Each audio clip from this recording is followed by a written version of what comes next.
Even though tonight's topic of racial justice is part of your professional commitments, it's also an intensely personal conversation for you. So, could we start with your racial justice autobiography? What motivates your commitment to racial justice? And David, I think I'd like to start with you, and then we can turn to Justin. Well, first, thanks so much for having us. And it's always an honor to share a virtual stage with a former Southeastern Conference football player, the only true college football conference. I think, Justin, you and I would totally agree on that. Yeah, my story really begins, I would say, a little before 2015, but it really sort of gets rocket fuel in 2015. So my wife and I, we have 3 kids. We live in Franklin, Tennessee, a suburb of Nashville. Justin, I'm sure, knows it pretty well.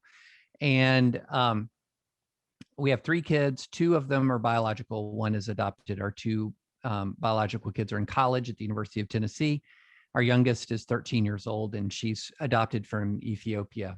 And we had, I would say my best way of describing the way that I grew up in the South, I was born in Alabama, raised in Louisiana, Tennessee, and Kentucky, is that I was raised by a family that taught me to abhor racism, and raised by a family that taught me to have sort of a keen interest in justice. But also I was raised by an educational system and raised in an atmosphere and an environment that really didn't drill down and focus on those things. I think I might have been in college before I heard an account of the Civil War that wasn't really steeped in the lost cause mythology, for example. And so, I think I had this idea about the world that was rosier than it was. Because if you grow up in educated, middle-class, white America, you're not going to hear a lot of overt racism. You're not going to see a lot of overt racism, because even if people around you are racist, it's not socially acceptable, and so it will be suppressed. But then we began to notice some really odd things once we adopted our daughter, that she was having an experience of life that was different from the one my 2 older kids had. And that included odd interactions with police in a department store. It included kids at her school who told her that their parents wouldn't want her to come that they wouldn't be allowed to come to her house because where she lived is too dangerous. And I'm thinking, my house is too dangerous.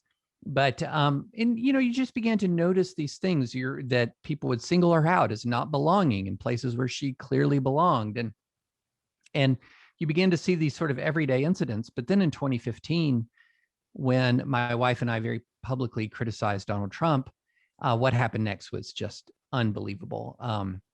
People in the white nationalist and white supremacist community online, the alt-right, found out that we had adopted an African-American daughter, and they photoshopped her face into gas chambers. They photoshopped her face into slave fields. They filled my wife's blog at Apatheos, a religious website, with images of dead and dying African Americans. It was horrible. It was horrifying. It was absolutely horrifying. And so when you have that smacks you in the face like that, and in just the worst and most grotesque ways, I don't know how that wouldn't change a person. I don't have any idea why that wouldn't impact a person.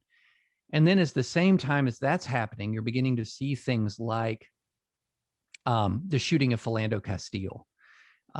You're seeing some of these other incidents of police brutality, and I began to dive into it more. And in my biography, I'm a veteran of the Iraq War. I served in Diyala province during the surge as a JAG officer. I ran detainee operations, did law of armed conflict and laws of war kind of rules of engagement work. And I began to notice something about American police, that in many times they were more apt to shoot in American cities than our own soldiers that I served with were apt to shoot in more stressful situations in a war zone in Iraq. And I began to be more attuned to these issues surrounding police brutality, police violence. Long had understood the excesses of policing for profit, civil asset forfeiture, for example, the excesses and systematic violations of Fourth Amendment rights and no-knock raids. And all of these things are piling on top of each other at the same time, to the point where, I began to write about it more and more and more, so much so that even as a writer for a National Review at the time, when I was there, National Review's the traditional flagship and conservative intellectual journal, I suddenly started being called woke and a cultural Marxist just for writing about these issues. And so, look, one of the things that I've tried to do and tried to say is use my experience to say to others who are like me, who are, grew up in conservative homes and read America, in evangelical America, to say, listen to some of these stories that you are hearing so that you don't be like me. Don't be in a position where you have to be smacked in the face with grotesque racism, just smacked in the face with it, for it to fully cause you to dive in and dig into this issue. Hear the stories of other people, believe the stories of other people, and dive in and dig in without having to be hit in the face like that. And so that's the kind of the Reader's Digest version of my story. Thanks, David. Justin, how about you? Yeah, well, first of all, I want to thank Veritas. Always happy to collaborate with my friend Stephanie Summers, and I understand David and I have a good mutual friend, Joseph Williams. So yes, we do. Yeah, that's a good start.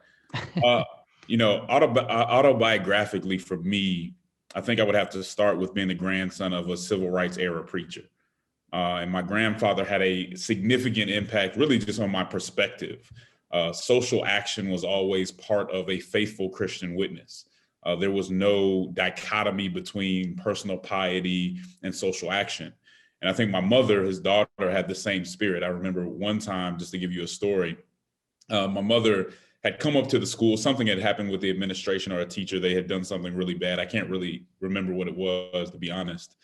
But as she went up there and kind of addressed the issue as we were leaving, she told me, she said, Justin, I didn't just do that for you. I want you to understand that I did that also for kids whose parents might not have the time or presence of mind to speak out for them as well.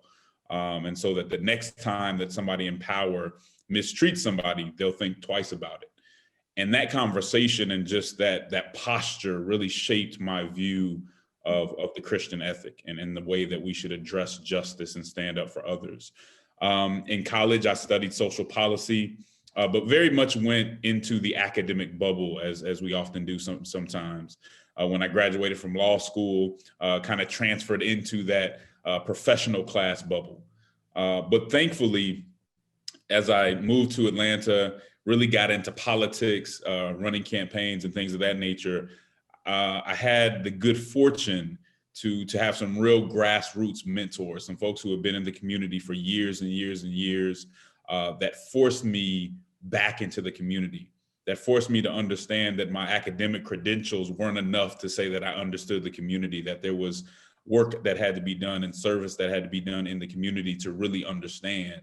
And I think that has shaped the AND campaign, that shaped my experience, to know that you have to be willing to kind of get your hands dirty. You have to be willing to be with the people to really understand what's going on. And I would also say, that I'm motivated very clearly by the struggle of my people historically and present day struggles. I mean, when you think of someone like Medgar Evers, who got shot in the head with a high-powered rifle after leaving a strategy session that was in a church, simply for having the audacity to fight for the right to vote. And this happened less than 30 years before I was born. It wasn't that long ago. That's really a motivation to me. And the truth of the matter is, I probably wouldn't be able to look my elders in the eye if I didn't use the opportunities that they sacrificed for, really to keep fighting and to keep trying to make sure that justice comes to this country for everybody, not just me and my community, but for others. And so I think that kind of describes my motivation, why I try to stay on it. But certainly my faith has a lot to do with that as well. And I'm sure we'll get into that a little later. Yeah, thank you both. It's a gift to be able to hear your stories. And we could spend the whole night, I'm sure, talking about more of those things. I'm going to turn us a little bit to another thing that you have in common. Both of you have a professional background in law, and both of you are students of history, right? I know that both of you pay attention to history in a way that lots of folks don't. Could you talk a little bit from your perspective about the importance of learning the history of institutions and racial justice? Yeah, I can go if you want me to get into it first. I mean, history is important. Past is prologue. We can't understand if we don't understand what transpired before us, we can't truly understand the context that we're working in today in any real sense. And I think, unfortunately, some of our institutions have a history that makes them not exactly what they say they are, sometimes what they strive to be.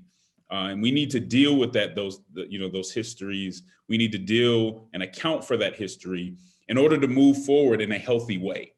Because if we ignore it, we may not see, we may not understand some of the blind spots that we may have, and some of the things that we need to cure and rectify. And I know that as college students, as learned people, we can often assume that we know the history of racial justice. And it's kind of what David was speaking about. It's a very easy assumption to make, but the truth is that in many cases, it's just not true. We're often unwittingly basing our understanding not on historical facts, not on what actually happened, but rather on cultural narratives. And these are cultural narratives that can be, a lot of times with deeper examination, can be proven false by objective means. Many times we try in trying to justify ourselves and justify our institutions, we can romanticize American history in a way that, again, hides the true issues that we dealt with then and that we still deal with today, that hides that from us. And so I think we all have to sit down and be honest with ourselves and say, do we really know the history? Have we really dug into the history, not just from our favorite sources, not just from kind of generic sources or folks within our sphere, within our circles, but have we really dug in from other sources and other places? Do we really understand the atrocities that ended Reconstruction and what the end of Reconstruction meant for African Americans? Do we really understand the massacre that happened at Black Wall Street and why it happened, and the lies and conspiracies that were part of why this was all torn down? Do we really understand the deeds of organizations like the White Citizens Council, who might not have been out hanging people, but were doing so much damage to the Black community when it comes to economic things? If you're not aware of those things, or if those three things I just named, you can't really dig into them, then you might not know America's racial history as well as you think you do. You may not fully understand that every time African Americans tried to create political, economic, and social capital, our efforts were deliberately destroyed, and many times in the most dispiriting way possible, really destroyed with the purpose of sending a message. And that message being that no matter how hard you try, no matter what you do, no matter how much you save or how much you come together, you will never get out of the position that you're in. Do you know that there are systems that were set up for us to lose hope? Which speaks to my faith as well. The only reason that I think African Americans have not lost hope is because of faith. And I think it is amazing to still have hope when faced with some of the things that happen to us. But we have to understand that if we don't really understand the gravity of the history of it, then we may lose the generational effect that it has on people and how some of these issues still linger within our institutions today. Thanks, Justin. David, do you want to get in here on this? Yeah.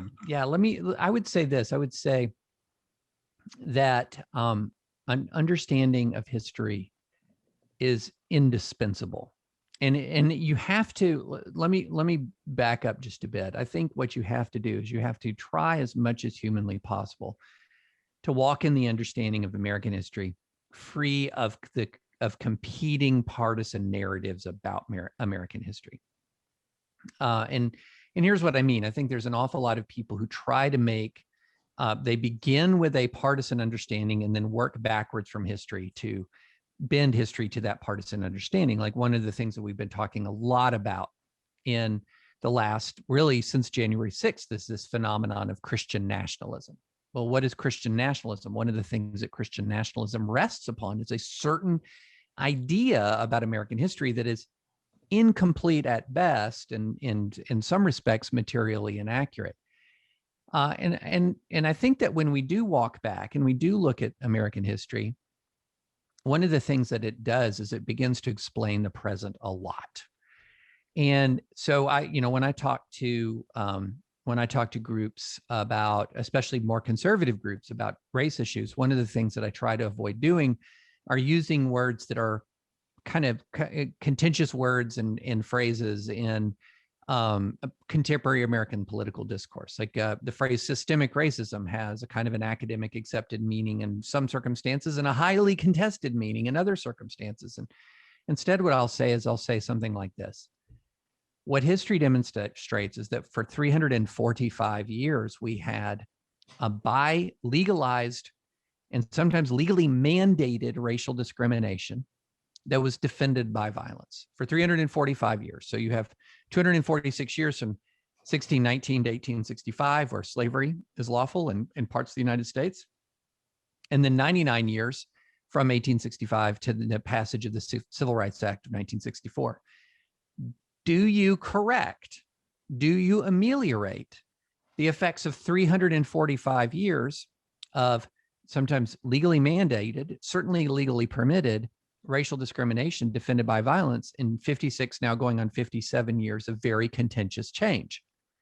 So the answer to that becomes kind of obvious. If you have 345 years of legally mandated racial discrimination that is going to embed itself, that is, the consequences of that will be embedded very deeply into multiple layers of American society. And so if that is the case, if all of those things are the case historically, that is not coming at you and then saying, well, all of American history is terrible.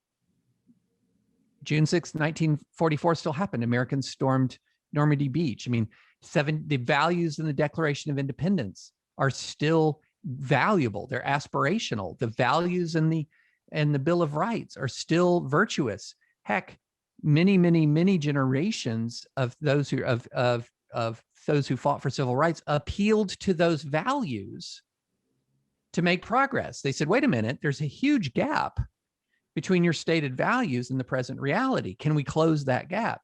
So you don't have to then get into this mode that says everything about American history is sort of, awful and terrible, but you don't want to get into this mode about American history that says everything about American history is rosy and great, but these few minor little detours that, by the way, weren't that much worse than any other country. The way I look at it is, and the way I've described it is, in many ways, the story of America is the battle between 1619, the year that the first African slaves arrived on American shores, and 1776, the year of the Great American Mission Statement that all men are created equal and endowed by their creator with certain unalienable rights. There's this battle between 1619 and 1776. And heck, even the person who wrote the words in 1776 was afflicted by the moral disease of 1619.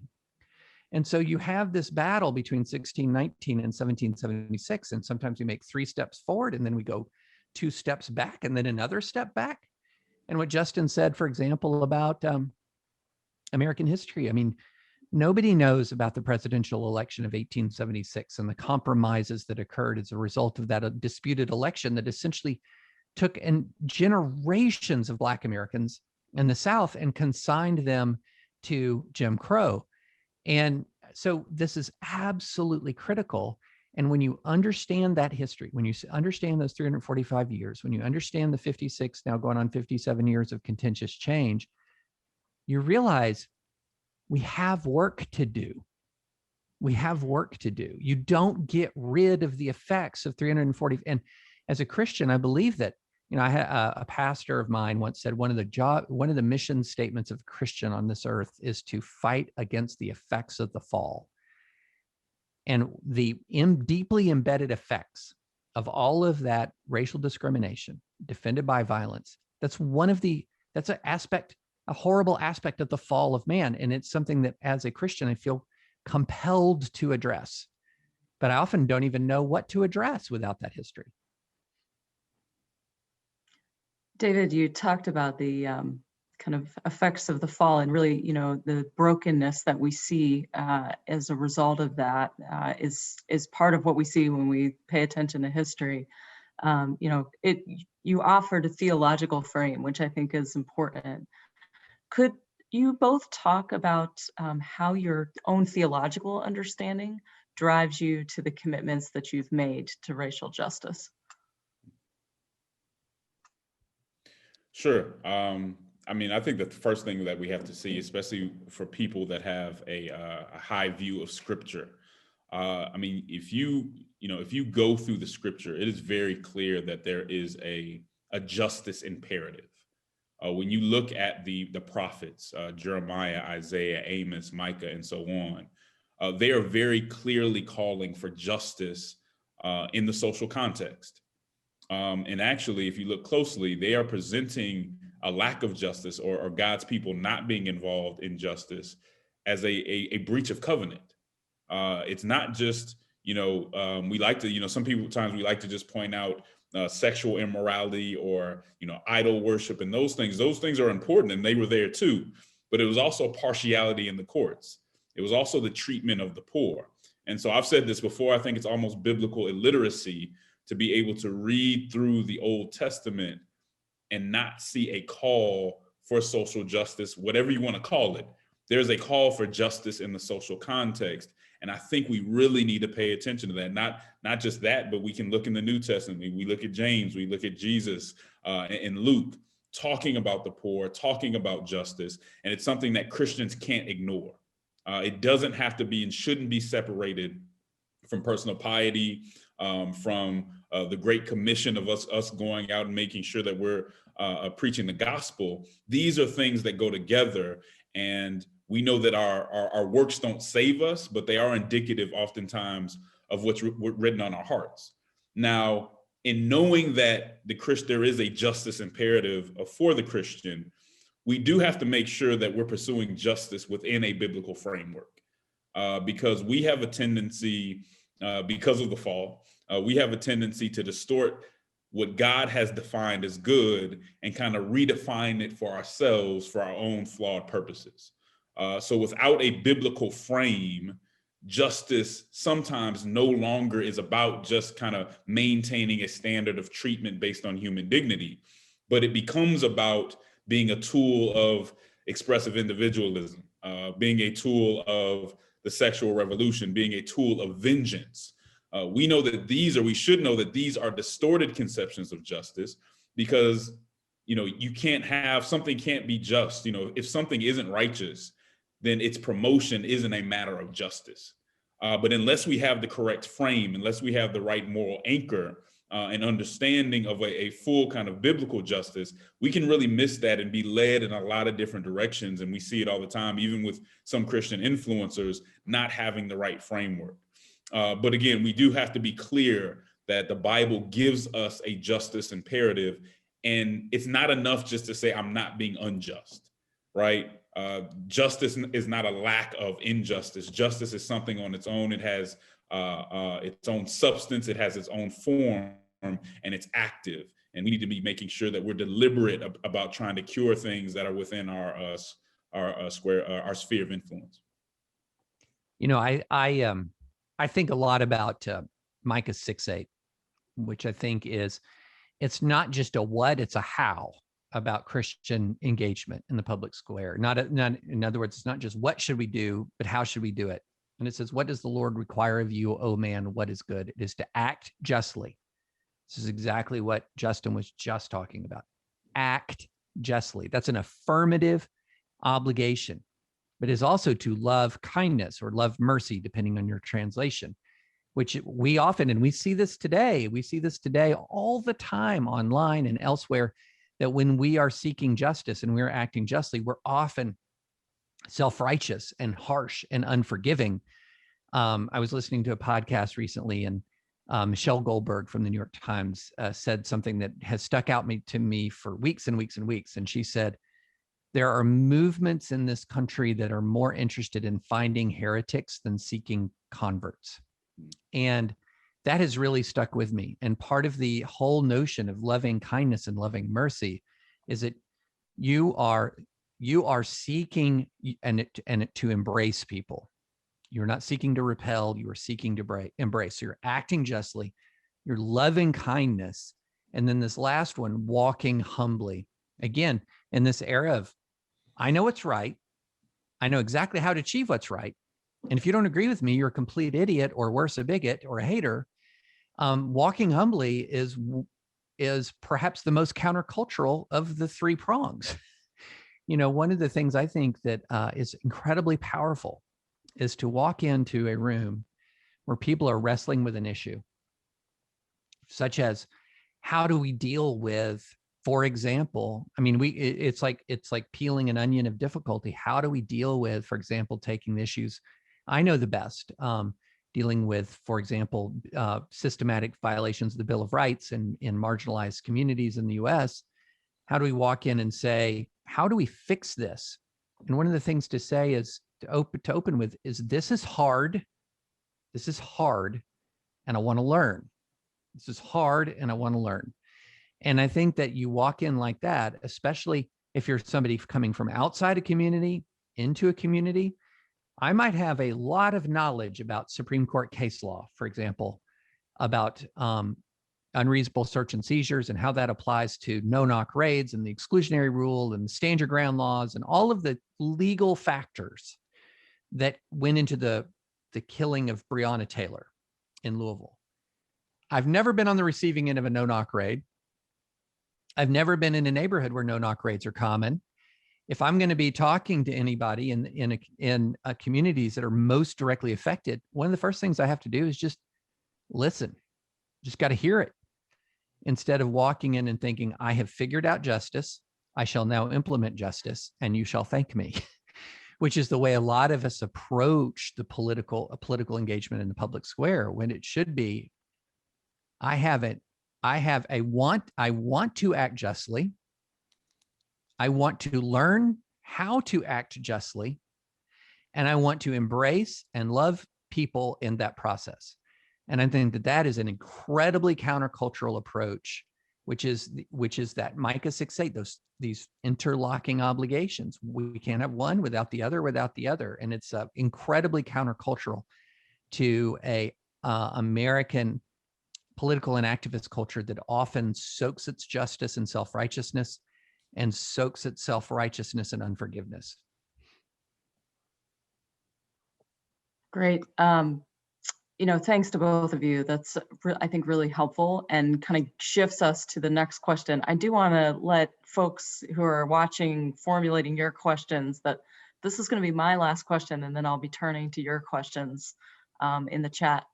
But, tonight's topic implies that when we're talking about racial justice, we're not merely talking about, say, building friendships across race.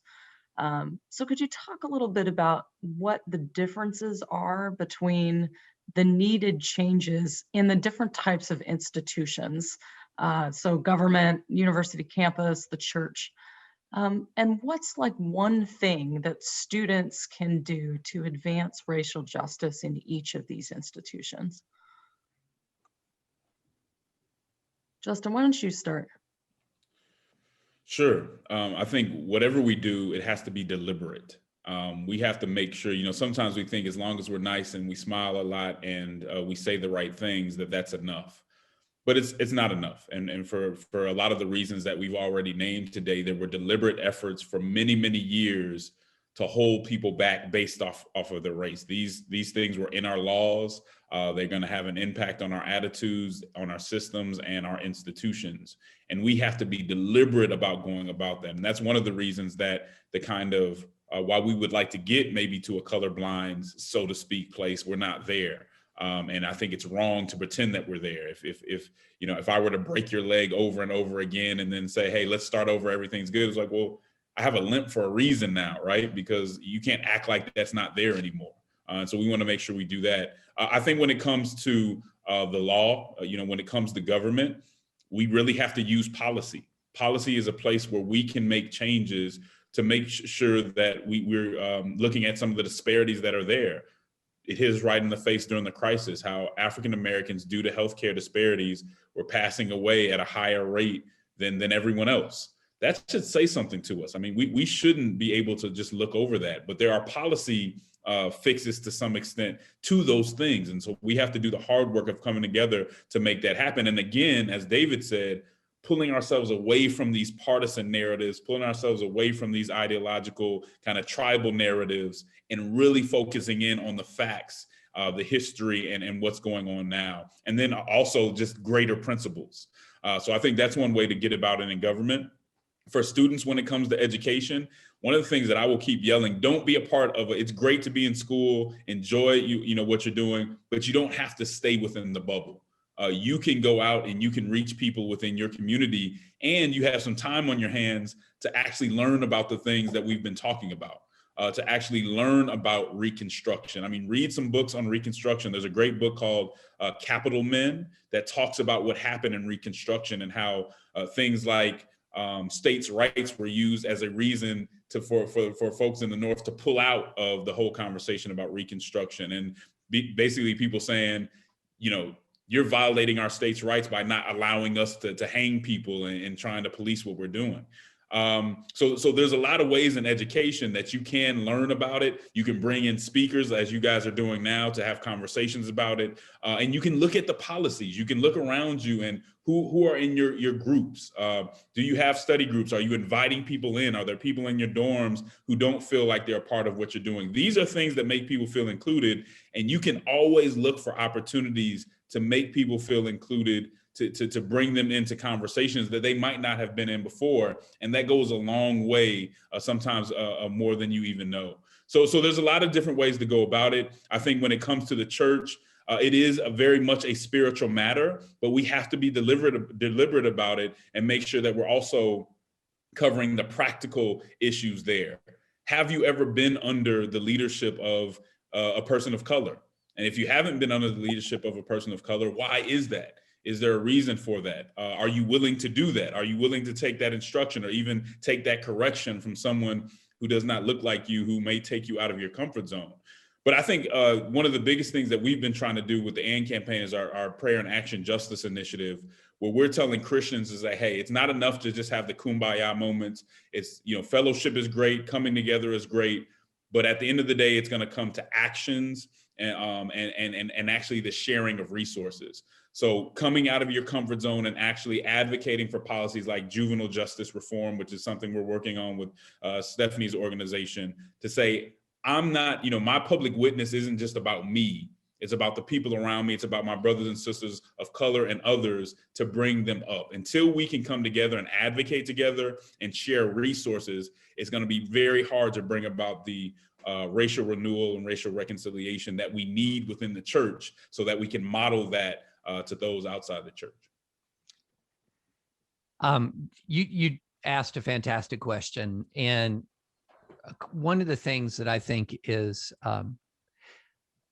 it's funny, we can often become so, once a person sort of gets focused on this issue, in a way we can become so interested in sort of forming a sort of a holistic political ideology about all aspects of racial injustice, and thinking about it and sort of believing that we're virtuous for having all of these wonderful and marvelous thoughts and maybe even tweeting about them. And instead sort of saying, is there one thing I can do, like concretely? Like, I can't fix everything, but I can start, a journey of thousands of miles with a single step, or a couple of steps, or a couple of things, just a couple of things that I can focus on. I hate to keep going back to legal doctrines, but, to what's, as a lawyer, it's always about law. A hammer thinks everything's a nail. I'm always thinking about law.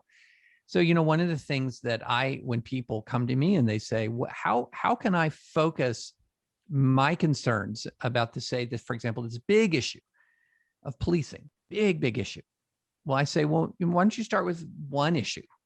one issue. And one that I'll often talk about is this ending qualified immunity. Justin knows what qualified immunity is, but it's an incredibly pernicious legal doctrine developed by judges that directly contradicts American civil rights law, so that people who actually violate your civil rights, people in police officers and public officials who actually violate your civil rights, the law says that you shall be liable in those circumstances. And the law has developed to such a way that the law means typically shall not be, usually won't be. And that's one area in which there are people who are suffering injustices and receiving nothing in return from a legal system, even though the law in black and white says they should. That's a big deal. It's one thing. It's just one thing. It's not fixing everything. It's not even fixing most things, but it's one thing. And what I'll say to you, if you get involved in one thing, you're going to learn about more things. You're going to find yourself, as Justin said, you're going to find yourself working for and being under the authority of people maybe you've never worked for or been under the authority of before. You're going to find yourself forming relationships that teach you, that mold you, that shape you, and show you the next one thing and the next one thing. And so I tend to think, I ask Christians, all of us, we have sort of different passions and callings and areas of interest and knowledge. And I'm not going to try to get everybody to, there's 151 participants right now. I don't want 151 people tweeting about qualified immunity right away. I mean, what is it that is the thing that you know? You don't have to take my word about qualified immunity. What are the things that you know? Where can there be one thing that you can start with? And if that seems too modest, one thing leads to another and another and another, and it starts you down a road. But I sometimes think that we overwhelm people and ask them to sort of feel as if they have to know everything before they do anything. And that's not the case at all. Yeah, good word. I'm excited to be able to move to the questions that have been getting posted on Slido. So let me take a couple of these. Folks clearly were listening to the things that you said. These questions are very aligned with the conversation we've been having so far. One question that's gotten a lot of votes is, with the rise of social media activism, what do you think about posting on social platforms? Is this a good way to bring awareness to racial justice or injustice? Yeah, I would just say it can be helpful. It's not a bad thing. I mean, I've learned many things on social media and gotten some good information. I think we definitely need to make sure that we're checking our sources and going from there. But it's certainly not the same thing as true advocacy and getting out there and changing things. And that's really what gets us. I mean, you have folks who really have focused their whole effort on what they say on social media. And we just shouldn't take it there. Just because you've tweeted something that's good or tweeted something that's witty or hits a certain point, that's not the same thing as getting out there like Fannie Lou Hamer and folks like that who are actually doing the hard work, the stuff that's not glamorous, the stuff that is really boring. A lot of what we do today, and I think it's regrettable, is a lot more performative. The civil rights era, it wasn't all about performance. It was actually about getting practical things done and making things work. When we're just focused on social media with making sure our hand is and our fist it looks perfect for Instagram and we have the perfect outfit on, we really are missing something there, because the hard work is going on with people you don't see and with in places that nobody wants to take a picture for Instagram. But that's the work that really needs to be done. So I wouldn't say that social media is all bad, but it's certainly not where the real work happens, and don't be fooled into thinking that it is. I would say for most people, it's minimally useful and maximally tempting in this sense that, look, I mean, I agree with Justin. There are things that you can do and say that can sort of signal boost good thoughts or new ideas, or signal boost and continue to raise awareness on real injustices. Absolutely. What I see happen more often when people get passionate about issues is they get sucked into soul draining and pointless argumentation. This is especially true on Twitter. I think it's, I don't know, maybe somewhere in the mission statement of Twitter, buried in the terms of service, is, introducing soul draining and pointless argumentation to America since 2006 or whenever Twitter started, 11, 20, whatever it is. But so be careful about it. Just be careful about it. And I'm coming to you in all humility as somebody who's been burned by this. I have this kind of rule that I really try not to get into Twitter arguments. And every single time I violate my own rule, I regret it. But yeah, I will use Twitter. I use it as a platform to signal boost good thoughts. I used it the other day to amplify something that Justin said that I thought was really wise and good.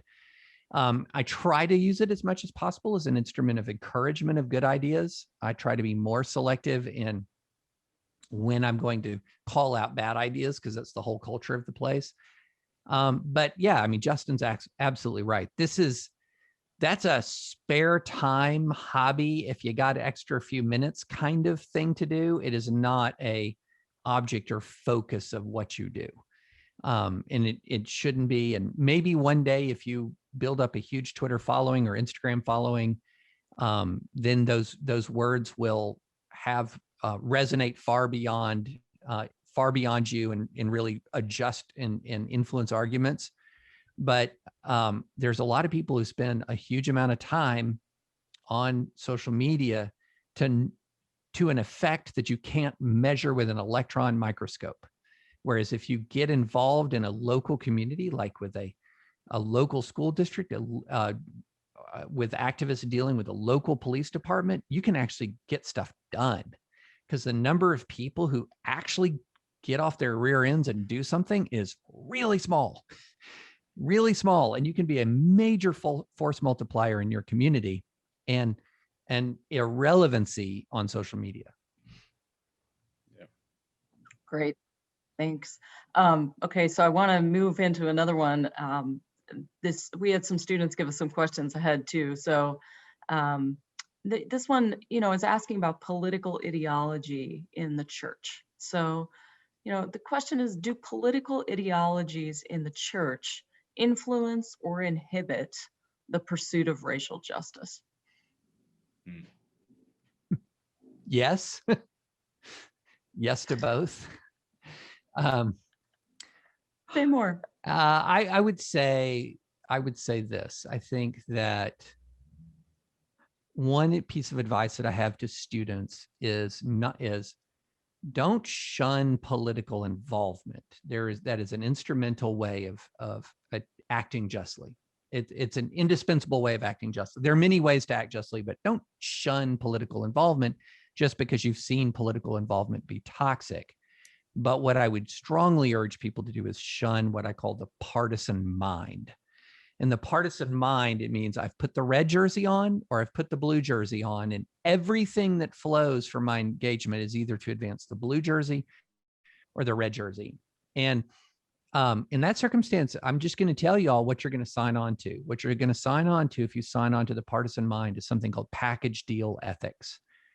And essentially what package deal ethics means is you're signing on to a program that you may not agree with at all. But to advance the blue jersey or the red jersey, you're going to end up spending some time arguing for things you don't care about. And truth be told, may not be right. May not be right. But you're rationalizing it by saying, well, if I don't defend the things that I don't care about and may not be right, I won't get a chance to do the things that I do care about and are right. And this is how we've rationalized all kinds of compromises with poor character, all kinds of compromises with bad policy. I mean, think about this, y'all. The group of people in the United States most likely to agree with the Trump administration family separation policy were white evangelicals. The American subgroup, most likely. And it might be because they reflexively defend the red jersey. It was the red jersey implementing the policy, and they're going to defend the red jersey. But be careful about that. Be careful. Engage. Yes. Don't lose your moral independence, and especially don't take your eyes off biblical justice and biblical ethics, because I guarantee you neither one of these parties' political platforms is divinely inspired. Yeah, I'll second that. I would just add that we don't have to be afraid of ideology, right? Sometimes ideology can help you flesh out some things and understand certain things, but we do just have to order it properly. We might have to make sure that it goes under our theology, and that whatever whatever ideologies that we're looking into, or systems or theories that we're looking into, that they undergo biblical scrutiny. And not the other way around. I think too often we allow our political affiliation to become religious in nature. We kind of conflate our ideology and our theology, and we're believing things that are purely ideological and unbiblical, but think that they are tied to theology. I think one of the worst things that I've seen going around, and the AND campaign gets a lot of criticism for this, is the idea, and it goes along with what David was saying, is you should just choose a side. If you don't choose a side, then you must be in the squishy middle, and you're really not doing anything. You're just trying to please everybody. That is the most simple and one of the most ridiculous ideas that I've ever heard. When you have two sides that may not be equivalent, when you have two sides that are as far on the extremes as we have, to fall somewhere in the middle is not squishy. There's nothing squishy about it. You may just happen to be there. But we have to understand that even if you do think one side is altogether worse than the other, you still have to correct it. I often say, if I have a infection in my right leg that's a little more advanced than the infection in my left leg, well, guess what? I still am going to have to do something about both infections. I can't just leave them there. So don't run away from partisanship. Don't run away necessarily from those, from ideology altogether, but order it properly. Make sure that it's going through biblical scrutiny, and that you're not outsourcing your opinions to conservatism or progressivism or the parties. That's what's important. Make sure that your frame, as we talked about earlier, that your framework is a biblical framework and not a framework based on those other things. Great. The next question goes back to our discussion about history. So the questioner asks, I heard the German educators have a very serious and realistic approach to World War II history. Is there something uniquely American that impedes this type of approach to racial history? Man, that's a good question. So I'll say this. Growing up in the South, I think I'm very well aware of the movements and the impulses that led to the whitewashing of American antebellum history. And what ended up happening, and one of the things I think about American history is, so you have really beginning after 1876, and Justin, Justin knows all this and could tell it probably 10 times better than me. But the South was just kind of left to it was just like, we're done after the Civil War and the first halting efforts of Reconstruction. We're done.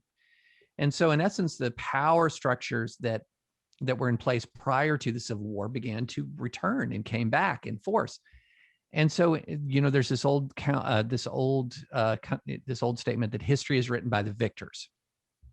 Well, in the case of the American South, history was written by the losers, who eventually became sort of, quasi-victors during the Reconstruction. And in the history and the accounts, and really not even just the, lost cause mythology, but just sort of the minimizing, the relegation, the rationalization of the history, the racial history of the American South just permeated the whole system in just these really profound ways. And so I do think there was this weird, it wasn't weird, it wasn't strange, it wasn't hard to understand, but it was still a quirk of our history, that in a giant chunk of the American nation, history was actually written by the losers.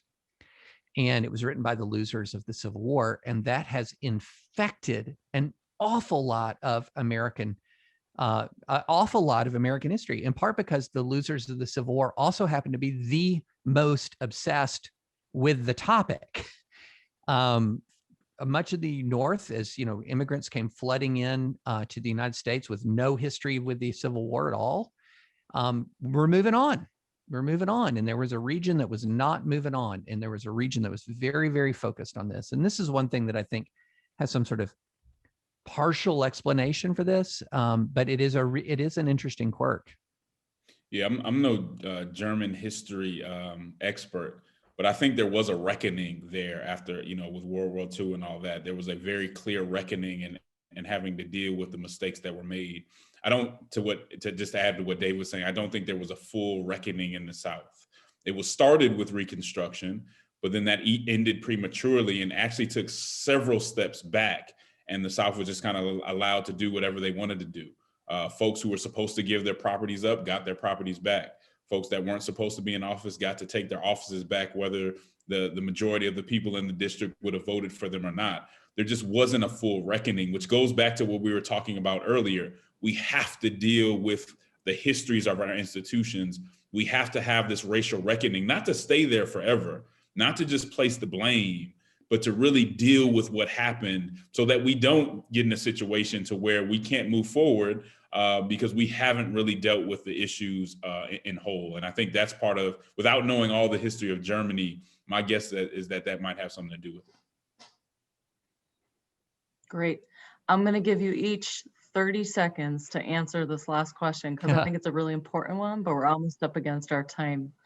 How do we help influence policy changes? So the person who's asking this question says, which organizations can we come alongside to support what is already being done to change policies? Well, whoever asked that question, I think they did a good job of asking the questions, because I think the key is institutions. You cannot just do it by yourself. You need to support and join institutions like the Center for Public Justice, like the AND Campaign and others, to work as a body to get change. Yes, we vote by ourselves, but generally the political process is not a individual endeavor. It's an endeavor that's done in community and through institutions. I would say, well, first, I mean, institutions. Justin just mentioned his AND Campaign, the AND Campaign. And look, keep this in mind.